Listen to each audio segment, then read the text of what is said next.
If you've ever tried to lose weight, gain weight, track your calories, track your protein, track macros, you know what MyFitnessPal is. You know, it's a super simple tool that you could use to track your calories, track your protein, help you lose weight.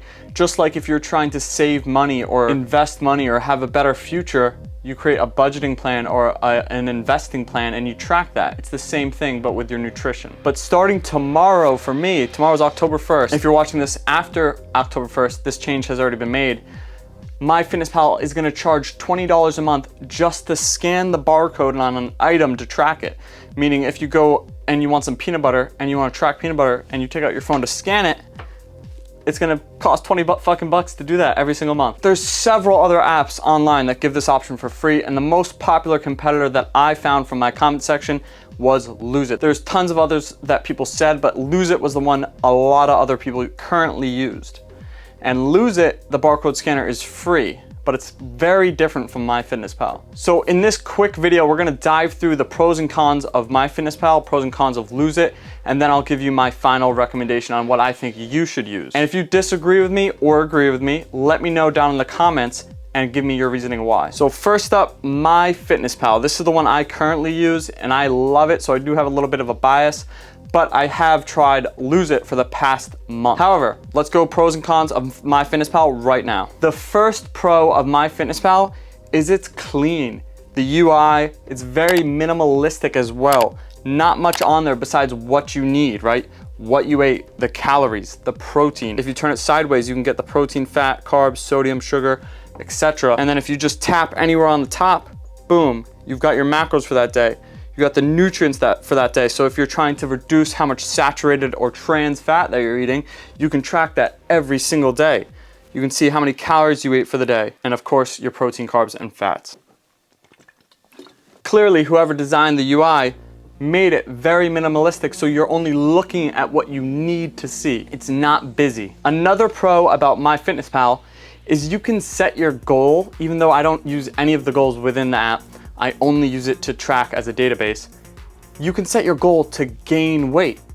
I think that's amazing. That's healthy. These other apps don't give you the fucking option to set your goal as you want to grow. You want to get bigger. You want to gain weight. They just assume everyone wants to shrink and get tiny as small as possible. Another pro is they only do a little bit of advertising. So you'll see right here, not really probably, but you can only see it's like a sliver of the screen. There's a little ad. I don't even see them anymore, right? I'm blind to them. However, they did introduce recently, every so often after you track a food, you'll get an ad pop up that you can close in 5 seconds, but that doesn't happen frequently enough where it's an issue or it's annoying. The cons of MyFitnessPal, right? The $20 fucking a month to use the barcode starting tomorrow. That's bullshit. Well, actually, they're a business. They can do whatever they want, but for me, when I first read this news, I thought that was a horrible con. I'm switching immediately, and I still might. The other con is the pop-up ads. Even though they're only for 5 seconds, it's a little annoying. Now let's go over to Lose It. So immediately with Lose It, the biggest difference, as soon as you download this app, you'll find out there's like 40 questions it asks you right away. Whereas MyFitnessPal asks you maybe 5 questions and you're done and you're ready to start tracking. This took me a good like 10 to 15 minutes just to fill out the first questionnaire when I downloaded that. So already, horrible, hated it. I was very annoyed by the app. However, the biggest pro, it's still free to use. It's free to scan. You're free to get an item, scan it, and track it immediately. You don't have to go look it up in the database, even though the time difference there is not big at all. Another pro is the weekly color-coded calorie count, right? So you can go to your dashboard and you could see Monday through Sunday, and if it's green, you're within your calories. If it was a little bit red on the top, you're above your calories. That's kind of cool, kind of interesting. But if you click this video right here, you can set up a physical consistency calendar, which is basically the same thing. And in my opinion, and studies show this, it's gonna lead to a better consistency because it's physical in front of you. You don't have to open up an app to see it. And you get little dopamine hits every time you get a green check, and you feel a little bit like a failure when you get a red X, but it pushes you to keep getting the green checks. Highly recommend doing this. Not enough people do this in my opinion. I won't talk much about it anymore though, but go check that out.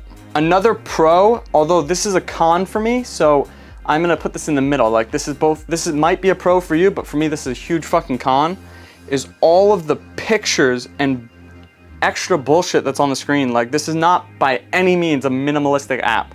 There are pictures of the foods that you're eating. There's colors everywhere. There's a fucking countdown timer for 50% off the premium app, huge on the screen right there, counting down, just moving on the screen. That pisses me off right away. And then there's constantly pop-ups. Every time I open this app, it's asking me, would you like to set up an intermittent fasting window? It's almost like it wants me, it has a hidden agenda to make you fast or something. Kind of strange to me. Nothing wrong with fasting if you like to do it and it helps you be consistent, but just really, really strange how it's continually asking me every time and I say no, and then it keeps asking me and asking. So those are the only pros and cons that I see with it. Again, they're pretty massive, but the last one is that I think this is pretty fucked up, even though that the name of the app is called Lose It, right? So you know you're downloading this app to lose weight. But I tried, like, my goal right now for the next 8 to 12 months is to gain weight, intentionally gain weight, gain muscle, right? So when I downloaded it in the beginning of the month and I set my goal weight, I think at like 175, 180, it said not able because my starting weight was like 160, and it was like, you can't do that. It has to be lower. You can't set, your goal can't be to gain weight.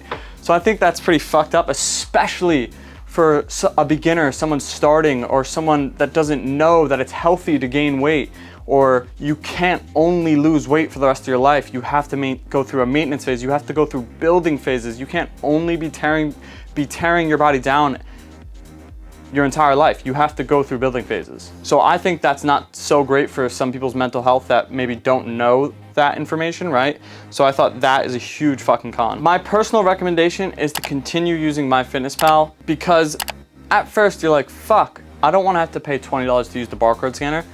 But then you think about it a little more, how useful is the barcode scanner really? It saves you maximum 30 seconds, 15 seconds at most of the time, right? Instead of scanning that jar of peanut butter, you look up Skippy natural peanut butter in the database and it's right there in seconds, right? Unless your Wi-Fi is from like the early 2000s or you have dial-up, it comes up in seconds. So in my opinion, the barcode scanner is not a make or break deal for me. However, if that's a make or break deal for you, obviously go with Lose It.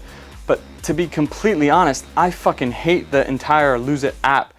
I love the minimalistic design of myfitnesspal. It only shows you what you need to see. There's no extra bullshit in there, right? All the pictures, I know that's nice. That's kind of a good looking aesthetic, but honestly, I really don't like looking at that. I don't need to know what an apple looks like. I know what a fucking apple looks like. I don't need to see a picture of a banana when I eat a banana. I just need to see banana, 100 calories, right? And I was instantly off-put by the 15-minute questionnaire that it asked me when I signed up for it. It's a database. These apps aren't, I don't want you to be my coach. An app isn't gonna be my fucking coach. If I wanted a coach, I'll hire a person. And lastly, I think it's so fucking horrible, even though the name is Lose It, that you can't set a goal to gain weight when it's an app dedicated to tracking your nutrition. Your goal is gonna be to gain weight over time. It's not always gonna be to lose it. So what does it want you to do? Use Lose It to lose weight and then use myfitnesspal to gain weight, even though I don't use the weight tracking services in the app. Still, it's like off-putting to me. So I'm gonna continue using myfitnesspal, at least for now. Maybe in the future I'll change, but right now I like myfitnesspal. It's minimalistic, it's effective, and it's still free. Just not the barcode scanner, so I won't use that. Let me know down in the comments if you agree, if you disagree, and why. And hit the subscribe and like button for more videos to help you lose fat, build muscle, and increase your confidence.